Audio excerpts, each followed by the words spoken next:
I'm Sally Newell-Cohen, Chief Operating Officer of Toastmasters International. I'll be sharing the story of Toastmasters Pathways learning experience with you. Pathways could not have been developed without the help of thousands of members from around the world. Early on, member research was conducted, and we found that members liked the current program, but there were a few things missing, and something was holding them back from achieving their goals.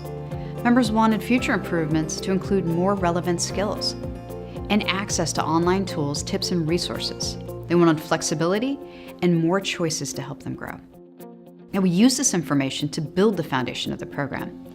But as we began to develop the content, we knew that we needed to bring in members to validate our assumptions and to get their feedback to ensure that we were being true to the Toastmasters experience. The Learning Masters were the first team of members to help us with Pathways. In 2012, we put out a call for volunteers and thousands of members applied. Now, Pat Johnson, the past international president, led the team of Learning Masters, and ultimately she selected 20 Learning Masters per region with varying experience. She chose long-term members, short-term members, and members who were working through many different stages of the education program, as well as those who had instructional design backgrounds and those who did not. The Learning Masters were instrumental through the entire development process. They gave us feedback on the icebreaker and transformed that project as well as many others. Now, at the same time, we put out a call for chief ambassadors and selected one per district. We now have a team of 102 chief ambassadors who are the chief communicators, cheerleaders, and advocates for Pathways in their districts. Chief ambassadors also have their own team of ambassadors who are the spokespeople for the program at the local level.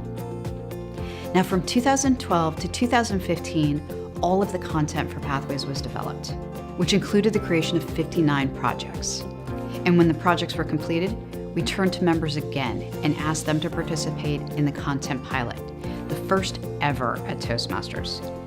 There were 168 clubs in 22 countries that participated, and every language was represented. This was huge. Each project was evaluated at least 6 times to make sure it worked in the club environment, and the feedback was highly positive. We also received constructive feedback that was implemented, and changes were made based on that feedback. Now, the collaboration with members was powerful and vital.